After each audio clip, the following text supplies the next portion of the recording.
The razors we found in that house... You're recording? Really? Yeah, why not? Why? Well, we're probably some of the last people on Earth, and a lot of people didn't make it. Eventually, I think humans are going to win out, and I think And even then... if we're not here to tell this story, I think somebody should know what we did and what we went through and who we were. We're going to be studied like freaking fossils in history. It's better than being forgotten. Joey's over there. He's being antisocial. Okay, well, since you're filming, I'm going to guess you have the topic you want me to talk about. I was born in North Carolina. Okay, you want me to say my name? Yes, Brandon, Okay. tell us your name. My name is Brandon Leville. I was born in North Carolina. Like reading the Bible. Last one I have. Actually, when I was visiting New York when it got hit, and I found this a couple of days later. I'm very, you could call me a really religious person, but I don't think of myself as a religious person. I just like having a relationship with God, and Jesus is the only way to do that, so I try. What else do you need me to talk about? Why were you in New York? My mom said we were going to take a vacation, but that was basically code for she needed to get away because she just broke up with her boyfriend the week before. My parents divorced a while ago, which is actually what got my dad into church stuff. But, my mom and I took a trip to New York. We went, I think it's called the Staten Island Ferry. It was from, Queens past Liberty Island to Staten and all the way back. And on the way there, after we passed the Statue of Liberty, a guy came from the back of the boat and started telling people, hey, there's this weird thing. And when we saw whatever it was like a weird, almost like two wings just sitting in midair, but they were kind of connected. So it looked kind of like a boomerang.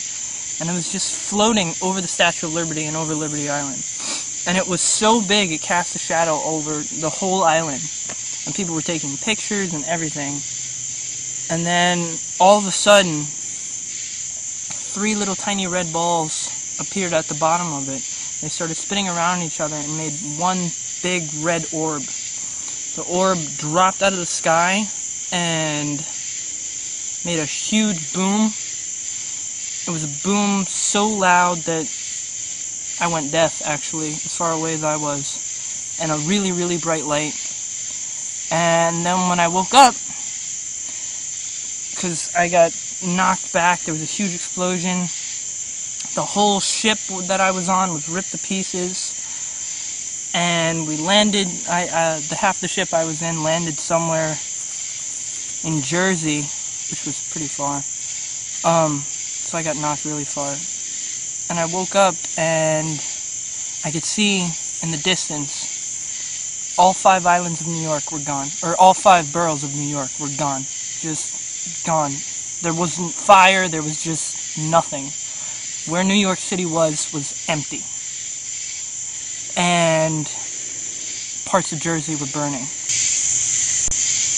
I looked down the street and my mom was there. Just dead.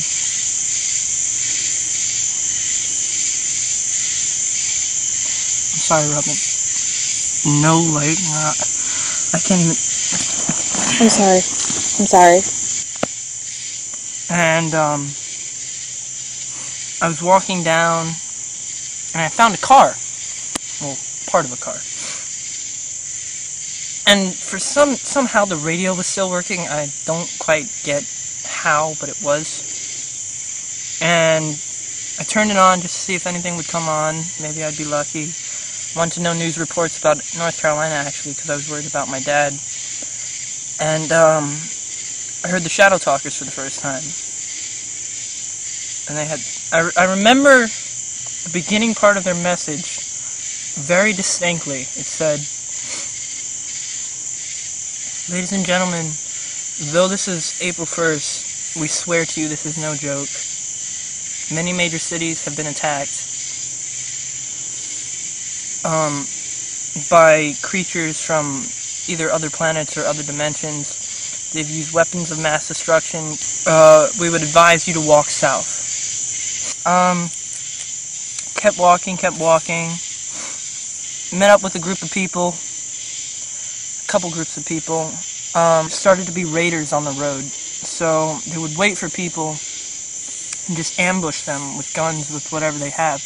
But they realized that using guns would be bad because as soon as they fired a shot, a ship would come right over them, blast them to smithereens, kill everyone. So they got off the roads too, and so did we. Trekked around with a tribe for a while. Eventually, we got hit by a craft pretty hard, and people just scattered. And when I couldn't find them anymore, when I couldn't find any survivors, I just kept heading south.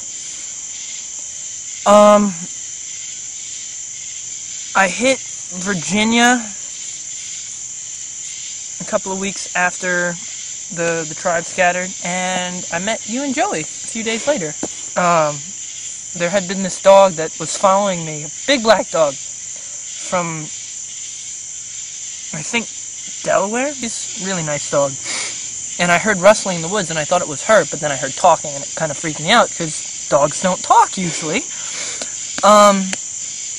Found these two. Dog kind of still follows us around sometimes. You might catch her in some of the shots if you record. Interestingly enough, though, I met Mr. Sunshine over there. He's very grumpy. I don't like him at all. Thank you! We haven't gotten a chance to hear much of your story. Okay. Give me the camera. Tell us about... Yeah. My name is Robin Langley. I'm also from North Carolina, but I was in school in Rhode Island. The last time I was home and the last time I saw my family was at Christmas. Early in the morning of March 31st, there was an attack on the most populated cities in the world. And throughout the rest of the day, there were continued attacks.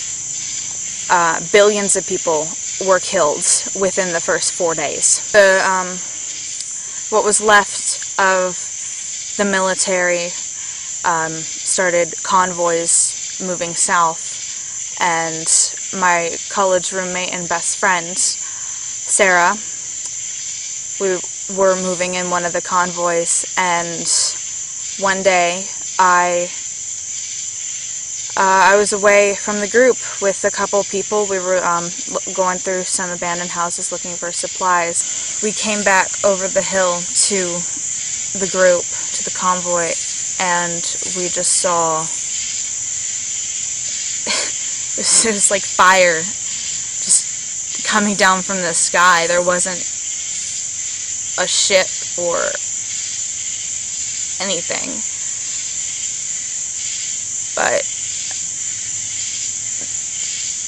it killed everyone.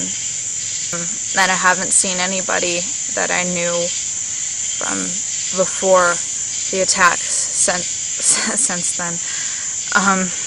I don't know if my family is still in North Carolina. I don't know if my friends are still there. I don't know if there's anything left.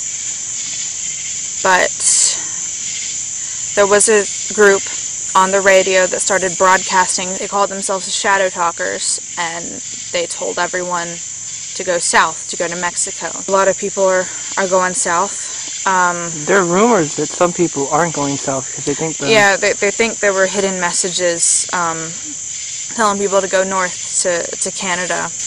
I do believe that one day humanity is going to prevail over this. If we're not still here, this is for Sarah, and this is for everyone in that convoy, and this is for everybody in New York. This is for everyone who just didn't make it.